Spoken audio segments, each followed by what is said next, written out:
বৃদ্ধি সম্পৰ্কত নাজিৰাত ৰাজহুৱা সভা।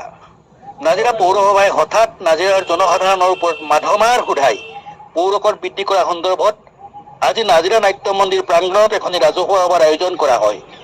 নাট্য মন্দিৰ প্ৰাংগণত আয়োজিত এই সভাখনিত আজি কিয় অগণতান্ত্ৰিকভাৱে চৰকাৰে পৌৰকৰ বৃদ্ধি কৰিছে তাকে লৈ বহুজনে প্ৰশ্ন উত্থাপন কৰে। চৰকাৰে লোৱা এনে নীতি বহিৰ্ভূত সিদ্ধান্তক নাজিৰা ৰাইজে চৰম গৰিহণা দিছে।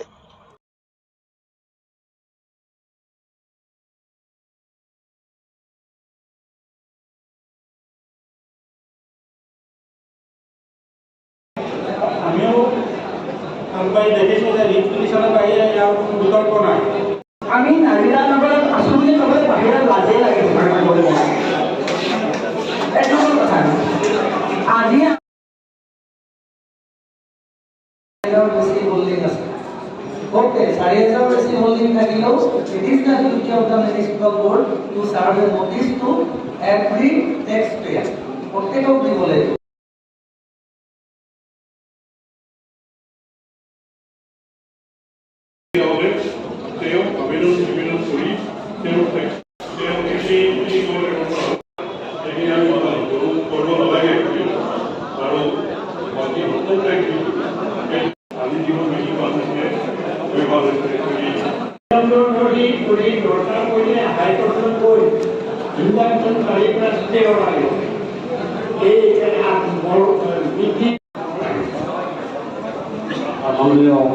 আজি সভা সভাপতি মহোদয়, আজি সভা অনুষ্ঠিত হৈছে।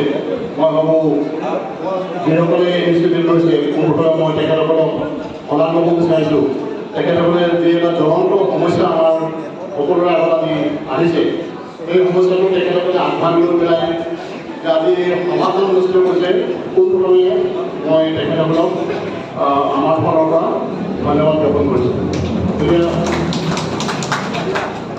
প্ৰথম কথাটো হৈছে কি, যি অগণতান্ত্ৰিক হয় বুলি ক'ব পাৰি। মানে নিয়মমতে মিউনিচিপালিটিয়ে এখন পাব্লিক মিটিং দিব লাগে আৰু ৰাইজক জনাব লাগে যে আগতে এইটো টেক্স আছিলে আৰু আমাৰ এইটো টেক্সত আমি চলিব পৰা নাই। গতিকে সকলোৱে গম পাইছে অসম চৰকাৰৰ নিৰ্দেশে জিলাসমূহৰ যিমান পৌৰসভা আছে পৌৰসভাসমূহে অগণতান্ত্ৰিকভাৱে যি পৌৰকৰ ৰাইজৰ ওপৰত দাঙি কাটি দিছে সেইটো একদম অগণতান্ত্ৰিক আৰু মানে এইটো এটা কোনো মানে মানিবলগীয়া বিষয় নহয়। গতিকে